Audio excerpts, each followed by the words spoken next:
Thank you, everyone. We do appreciate you staying with us. This is that point where we turn to papers, but before that, Queen Agaba has jumped on the show. Queen, welcome to a Global Morning. Thank you. It's such a pleasure to, be here with right? you. So we're just chit-chatting a while ago behind cameras. We're talking about the fact that the federal government is now moving to start, some people say, resume its direct cash transfer. Now, there has been an upward review from 3 million households to 12 million. All right, that's quite an increase, astronomical, I should say. But you and I have also followed how this cash transfer thing has happened since 2019, in particular, August of that year, specifically, when you had former Minister of Disaster Management, Humanitarian Affairs, Poverty Alleviation, and so on and so forth, Sadia Farouk. And then we had issues around the modality for the distribution of this money, which was 20,000 naira. First of all, it was done in cash, by hand, that is, and many persons questioned that sort of mode of operation because they felt this should be done electronically to make it more organized, it will make it, seamless. But then the argument from the side of the ministry, the federal government in this case, was that, well, most of these people didn't have bank accounts. What are we supposed to do? The money has got to get to them anyway. And then that was how we allowed it slide, and the rest is history, as they say. Now the federal government says we are resuming, but we're blowing it all the way from 3 million households to 12 million beneficiaries. We believe that there has never been a time, this has never been more important than it is right now. You and I have talked about inflation here, food inflation in particular. So households need this money. But whether or not it's not going to be abused, whether or not it's not going to be hijacked, whether or not it's not going to be mismanaged is, left to be seen, because the so-called Nigerian factor always finds a way to rear its head. True. So now it's a welcome development that is going to be increased from 3,000 households. 3 million, 3 right? million, I beg your pardon, 3 million households to 12 million households at such a time as this. Truly, there are a lot of people that need this money. Nigerians need this money, especially now. But we should look at what happened, when it was previously when it was at just 3 million households. How was it managed? Did people really get the money? The people, how was the continuity from that 3 million household monthly you get? What was it like? What were the challenges that were faced? Was 3 million people, were 3 million, I beg your pardon, were 3 million household covered truly? Have we looked at the loopholes at the previous as a basis for improving? Yeah, as a basis for improving. We don't just jump and say that, okay, how well did we manage the 3 million household? We need to look at all of that, and check where there needs to be improvement, what needs to be done, see that it's not going to be abused and mismanaged, see that the money gets to these households actually. Now, what do we look at? Are we not, the government now is supposed to look at assess the households. I don't know what data we have that shows the households that desperately are desperately in need, and then the data that shows that 3 million households were covered, so that we now say that, okay, we have done this successfully. As we're moving to 12 million households, so we should have that data to guide us. So now was the question we should be posing, was covering 3 million naira successful? 3 million, I beg your pardon, 3 million household, was it successful? Wasn't it abused? Obviously it was to an extent, and that's why we had the former minister being probed, Sadia Umar. So and our successor as well. And our successor as well. So now what has changed? Who is in charge of this ministry now, and what is going to be happening moving forward? What measures have been put in place? You don't just say that, oh, we have moved, because it sounds good to hear, but is it going to be implemented? But the implementation of it, the execution of the whole initiative, right? Because this is part of the SIP, the Social Investment Program. But you did raise two very salient elements. One of them is when you talked about how that we have not asked questions as to the manageability, so to speak. But I'd like to make particular reference to the second one, which is data, right? Nobody is asking what data do we have to drive this kind of massive project, because it's massive and it's critical, right? So what data do we have to drive that? How many persons actually benefited? If we were to say, okay, let's go back to the books, let's do the numbers, right? what numbers we have to run through to say, okay, well, we had targeted 3 million households the other time we rolled out this initiative. We couldn't hit our target just yet, so we had to, I mean, we're able to cover maybe 2.7 million, 2.1 million, 1.8 million. We should have specifics with regards to the numbers, the data, the households. We don't have that, right? Then you also raise the second issue. I mean, how, by what standards, what are the metrics used in determining the households that are in need of this support? Well, when that question was asked 2019, 2020, the response was, well, we are actually reaching out to the poorest of the poor, all right? So that became like a buzzword, right? The poorest of the poor. So again, you drill down, you're asking yourself, who is the poorest of the poor? So we are not sincere, we're not thorough about the process, and that's a problem. I'm sure that's one of the things that give the private sector an edge in terms of strategizing, in terms of visioning and projecting. You know, there must be that's culture of think through. You must be clear for the next 1 year, for the next 3 years, 5 years, 10 years. But we don't always see that with regards to all of these initiatives, these palliative measures that are rolled out, because there's absence of a sincerity of purpose. Okay. And then, because for the most part, whether you like it or not, they are midwifed and executed by politicians. All right, so it's just about what happens between the last election and the next election. So it's about between 2023 and 2027. So nobody's thinking about what happens beyond when we leave office. If we're to leave office, for example, what happens? How do we make it a legacy project? How do we make it such that the impact will be longer lasting? So we don't think around those elements. What we look at is just how we can be politically correct, right? How we can leave an impression, you know, make it look like it's a photo op. True. I think that we have a long way to go as regards this discussion. We sure do. For now, I think we have one of our guests. Okay, already joining us. Already joined us via Zoom. Yes, we're going to have that conversation as he settles in to join. We're just going to be talking about the same issues with him, the same SIP issue, whether or not government is getting it right. You know, they say one way you know something is wrong, we don't want to use unprintable words, right, is when somebody does the same thing time and again, and they expect a different outcome each time they do it. It doesn't work like that. So you must find the humility to step on your brakes, all right, and like Americans say, stop pumping gas. And ask yourself, are we getting it right? Like I said again, we need humility to do that.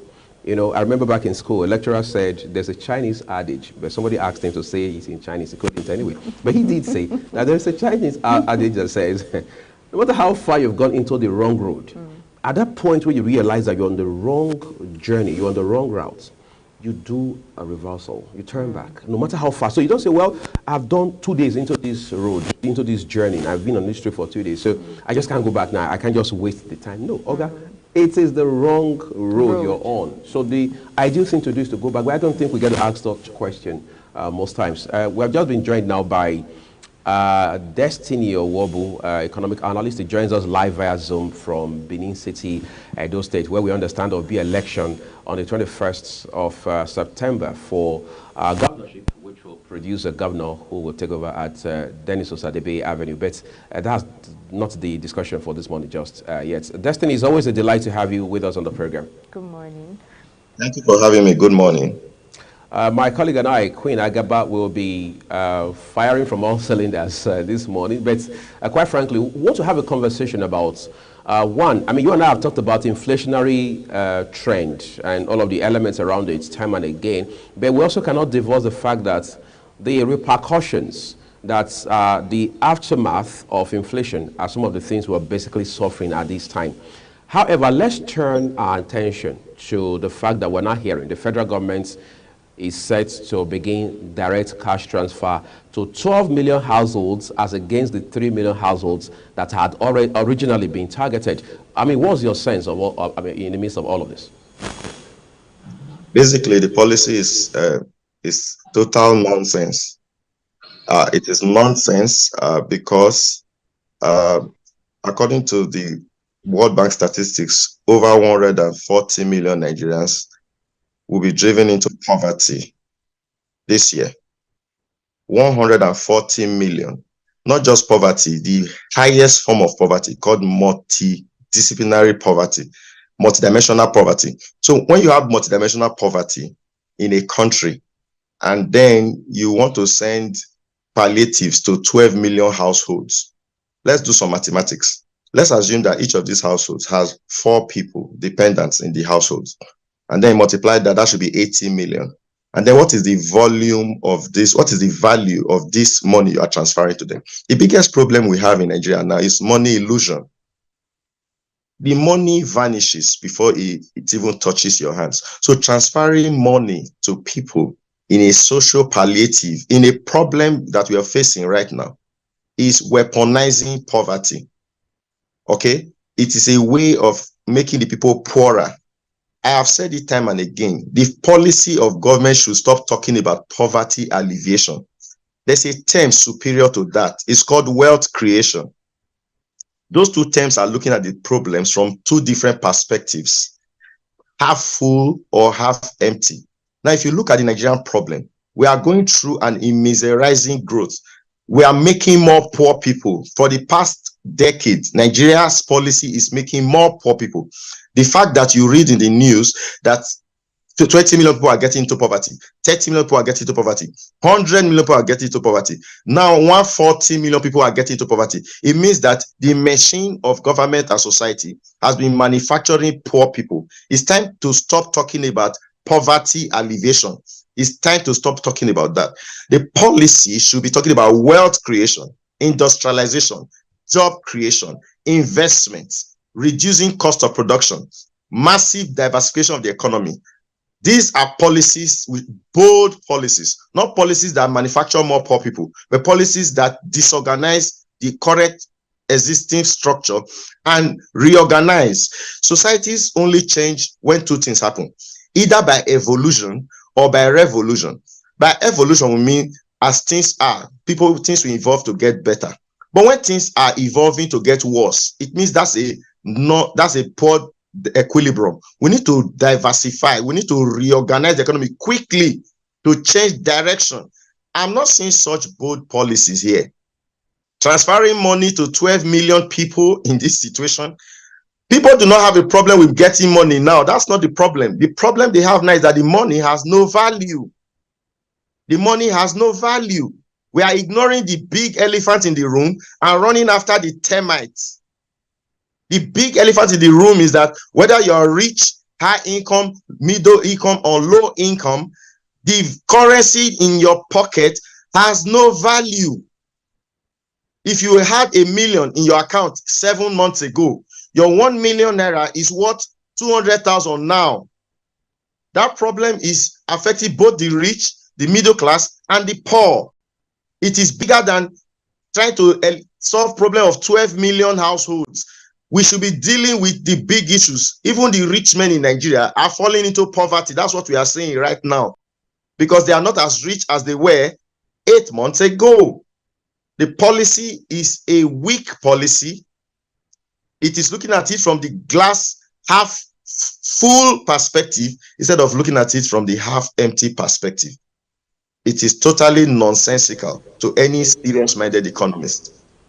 Oh, it's a good thing that you landed, on your narrative with the term economist, which you are apparently. But now, the federal government says, under the leadership of President Bola Tinubu, that look, we have efforts already set in motion. However, Nigerians have got to understand that we need patience in this phase of our development. In other words, there's going to be an incubation process, which, by the way, government says has started. And they are saying to Nigerians ultimately that some of these efforts will not pay off until a year's time, 2 years' time, 3 years' time. But what are the, as economists would say, low-hanging fruits that Nigerians should be, the government should be taking advantage of real quick? Let's put it this way. If you enter the vehicle from Benin, say to Abuja, and then the driver is driving very bad, you are seeing the way he overtakes the vehicles is dangerous. And then you have not gotten to Abuja yet. And then you are telling the driver, drive better. Things are rough. And the driver tells you, don't worry, wait. Abuja is 7 hours away. We will get, before we get to Abuja, by the 4th hour, I will begin to drive very well. What would you say? Such statements are redundant. They make no sense. This is the reason why. Under the Buhari regime, We were told such things. There's a reason they called him Baba Go Slow that time. Because they said he's slow with policies. Don't worry, things will do better. The first tenure came, it was a round failure. The Nigerians voted him again for the second tenure, not because he performed well in the first tenure, because we have a contagion of choosing bad leaders. We chose him again the second time. Resounding failure, second time. Now we started again. We have chosen another leader who promised us change. And then they started telling us the same stories again. Let me tell you, I work with numbers. I'm a statistician. I'll give you the numbers, and then you understand that there's nothing that is going to happen in this government. One, as I speak to you right now, the exchange rate is about 1,800 naira. 7 months ago, it was 450 naira. The exchange rate has depreciated 400 times. Those are the numbers I work with. It is not talk. We are talking about what is happening. Number two, unemployment rate has skyrocketed. Nigeria's unemployment rate is among the top 3 in the world as I speak to you right now. Those are the facts. The price of petrol, because petrol is very important to everything in Nigeria. When petrol price increases, it spirals around the economy. As I speak to you, it approaches 700 naira in some quarters. Even in some states, it's already sold at about 800 naira. Those are numbers. 4, inflation rate is hitting the rooftop and eating up all the real disposable incomes of households. Rents have increased. Price of bag of cement have quadrupled. It was just about 3,000 a couple of months ago. Now it's pegging between 9,000 to 10,000. Rice, a staple food in the market, which 80% of Nigerians depend on, has moved from barely about 30,000 naira a couple of months ago to 60,000, 70,000 naira now. A bottle of Coke, which used to be 150 naira, is now sold between 250 and 300 naira. Everywhere you turn in Nigeria, there is abysmal performance. The price of clearing vehicles in Nigeria, which was about 700 to 1.2 million for an average Toyota Camry car, has moved to about 3.5 million to 4 million in 6 months. Let me tell you, if it is another country, a serious country, there will be a national emergency and some people will be fired. By now, 40 politicians would have resigned in a sensible country. But in Nigeria, we are irresponsible to the point that our leaders, instead of being as alarmed by the numbers and the hardship of people, they are coloring it, sugarcoating it, using terms that are meaningless, pure rhetoric to describe serious. We are not talking about numbers, we're talking about millions of people getting into poverty. Human beings with families. And then we are saying we should take things slowly, things will get better. When on earth, for the past 40 years, did any part of Nigeria get better? Mention one aspect of Nigerian economy that got better. Is it our power? Is it our infrastructure? Is it our roads? Is it our education? Is it the foreign exchange? Tell me one time a government said things will get better and somehow the price of petrol moved from 200 to 100. Just give me one singular instance in the 40 years since 4 decades ago. It is not rhetoric. It takes brains. It takes intelligent people. It takes patriotic people. It takes big decisions, not palliative type of decisions. It takes think tanks, the brightest Nigerians. They are scattered all over Nigeria. We should be bringing people. These current people in government are clueless. I am saying that as an Nigerian, totally clueless. They don't understand the issues. They lack basic economic sense. I'll give you one example of the policy that shows that they lack basic economic sense. For you to make your exchange rate float to compete with other currencies in the world, your economy must be a productive economy for you to get that effect. In basic economics, we have what we call the Jacobian effect. You do not liberalize your currency when you are not a productive economy. The elasticity of imports will not work because your economy is not productive.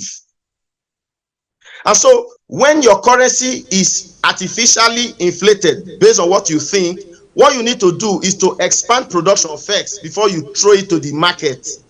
Now, we threw the Nigerian currency to the market. As I speak to you, I can predict reasonably. By the end of next year, the dollar to the naira, the current exchange rate, will be 3,000 to 4,000 naira. Write it down. I can give you those facts based on what I know. Watch it. Why? Because the economy is not productive enough to support the currency.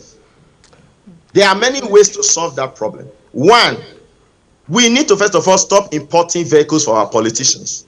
Those SUVs that our politicians are using, they cost hundreds of millions. The cheapest SUV is about 60 to 90 million. We should first of all start by patronizing Innocent Motors in Nigeria. Save at least $1 billion for that. Number two, we should stop all those things. Number two, our foreign exchange business is poor because this is what is happening in the foreign exchange sector. We call it round tripping. You sell dollars to commercial banks. These commercial banks, instead of selling it to the people who need it, they sell it to bureau de change operators in the night. That is what is happening in Nigeria.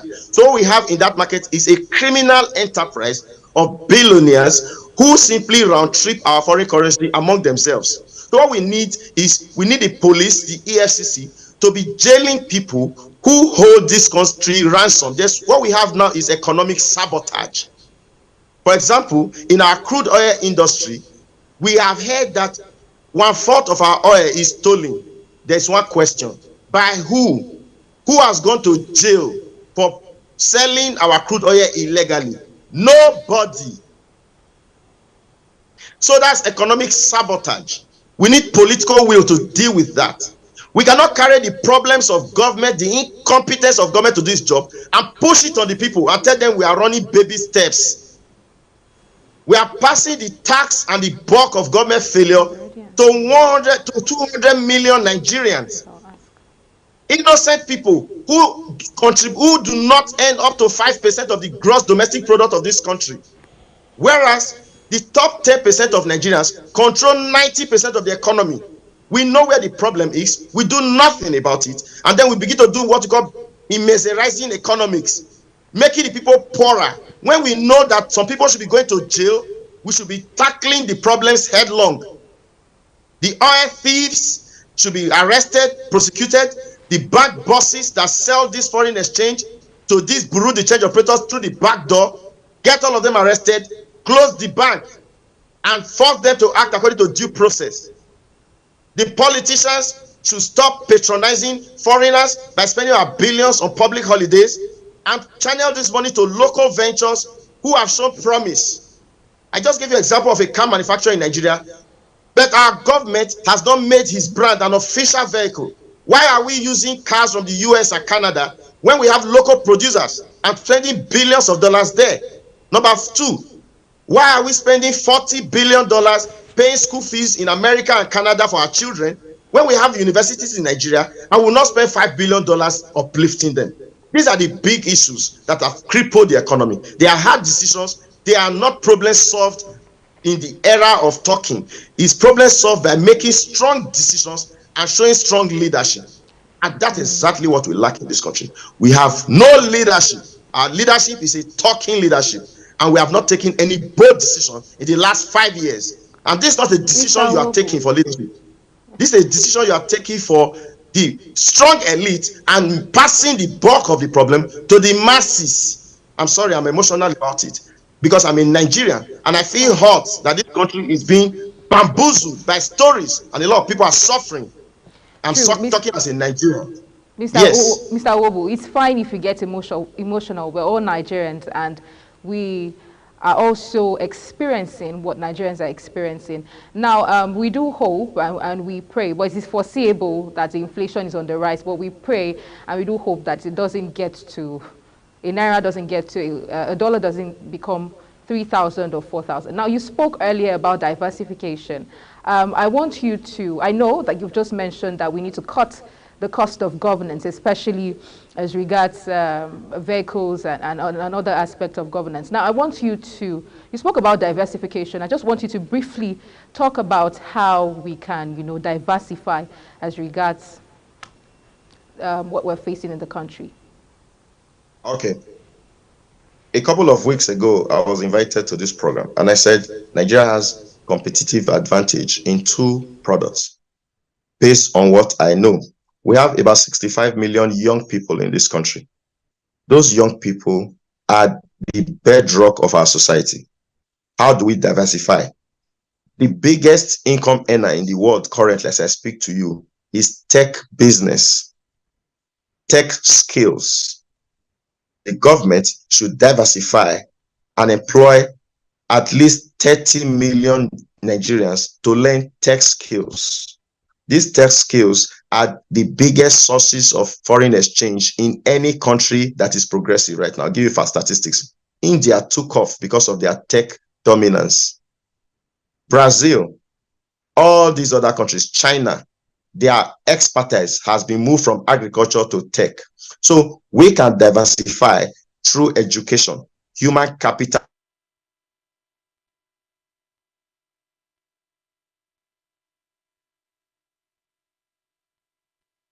Of network challenge while we wait for Mr. Owobu to connect. I think Yeah, he has made very salient points. he has very pivotal, factors there that he has raised, and he got emotional on some points. But it's understandable that when you look at the numbers, even though we are now hearing from socioeconomic experts that look, the NBS may be reporting that we're doing 29.9% inflation rate. They say real inflation is way higher than that. It's interesting. Yes, Destiny, you were just making a point a while ago, and you were talking about how Yes. that tech is a big money spinner across the world. You made references to countries like Brazil, China, and India. I'm sure you want to extend that narrative a bit further. Yes, I was saying something. So we can't do anything about the age grade of 50 and above, because those people do not have the skills to function in the modern economy. We can save the economy by focusing on the young people that are going to take over from these old people. So what do we do? How do we handle our 65 million youths, which will increase to about 150 million in the next 10 years? Right? We can do something with that. We invest heavily in tech education, STEM education, science, tech, mathematics. These courses, we should invest in building schools to train Nigerians on skills that are foreign exchange earners. Why? If you are a cloud engineer, for instance, your employers are in the US, the United Kingdom, they're in France. And so when you work, you are going to be paid in thousands of dollars. That's how you earn foreign exchange. Two, if you are a medical professional and then you have medical engineering certificate, you can be in Nigeria and then you'll be handling issues with companies abroad. So Nigerian youths need to stay in Nigeria and generate millions of dollars. But first, they need to acquire these skills. And most of them are poor. They cannot afford these skills. So the government should be setting up billions, 30, 40 billion to educate at least 20 to 30 million Nigerian youth within the next 10 years in the areas of tech, tech, tech, tech. That's one. The second diversification should be in the area of agriculture, because a country cannot develop more than its food security.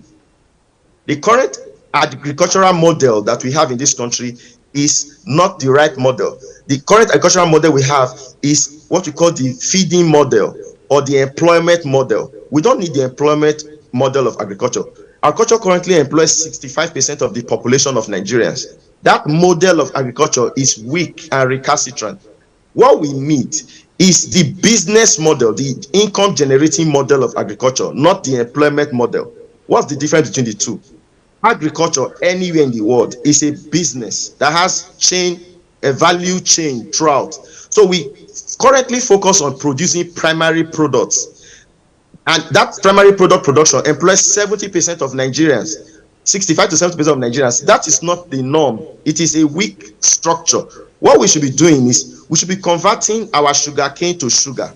We should be converting our cocoa to Bonvita. We should be converting our sand to glass. We should be converting our agricultural products, tomatoes, to tomato paste, converting our agricultural products to second level, third level products.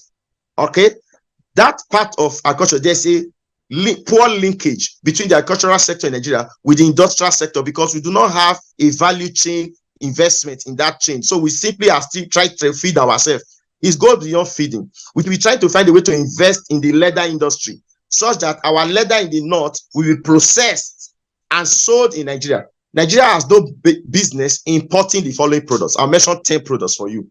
One, we have no business importing sardines, for instance, because we have fish in this country. We need to be growing those fishes, and we need to set up ponds all over Nigeria and stop importation of sardines. One, Nigeria has no business importing tin tomatoes because we have arable land in this country. We can grow our tomatoes and produce it into tin cans. That is value chain. We should find a way to localize our funds instead of importing products that we can manufacture in this country. Three, Nigeria has no business importing leather in this country because in the north, the biggest business there is cattle, and we can process the cattle instead of just for more purposes. We can process it for leather purposes and set up businesses around that area.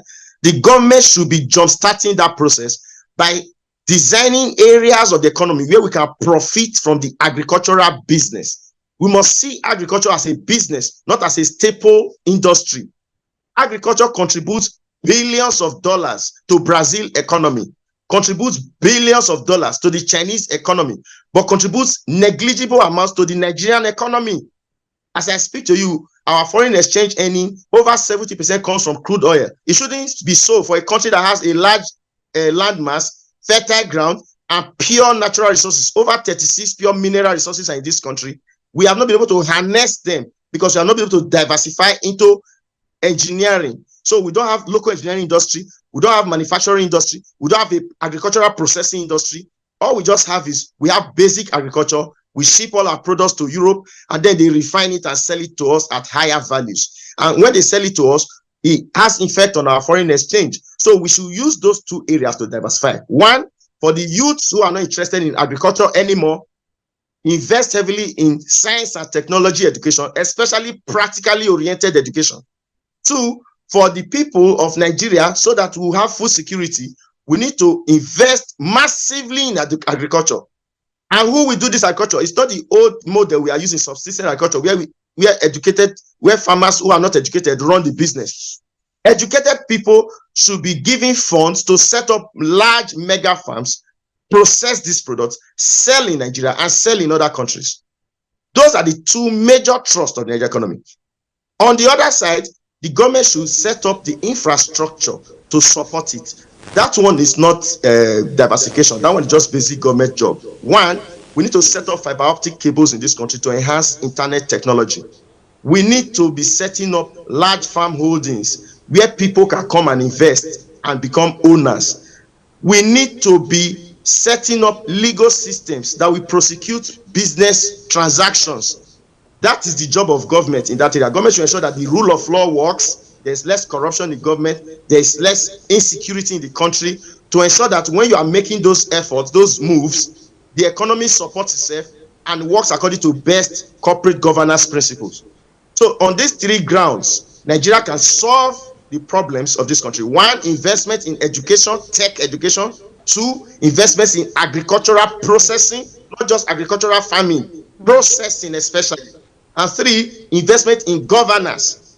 By governance, I mean rule of law, setting up legal systems, prosecuting criminals, building more prisons to jail people who will not behave according to corporate governance rules, ensuring regulation of the financial system, the banking sector. Thank you. Every aspect should be running according to principles. And if we work on these three areas, there will be major shifts in the next 10 years. Many thanks, Mr. Wobu. Hopefully, our government look into these areas that you have mentioned. Very salient points you have mentioned. It was a pleasure having you join us on Global Morning. Thank you for coming.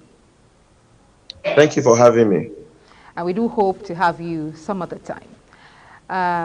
We'll just be moving on. I think our second guest. Yes, we have a second discussion coming up. Of course, we have Olajutu Hassan, who is a lawyer and a public affairs commentator. He doubles as the President, Yoruba Council Worldwide. He will join us to just further the discussion around what government is doing to alleviate this pain coming on account of fuel subsidy removal and then all of the other factors that have accompanied that very eventful pronouncement. Then we also want to look at ECOWAS. I mean, what is now happening with ECOWAS with regards to the coups we have seen in 4 countries, Mali, Burkina Faso, Niger Republic, and Guinea. In the meantime, we're taking a quick break.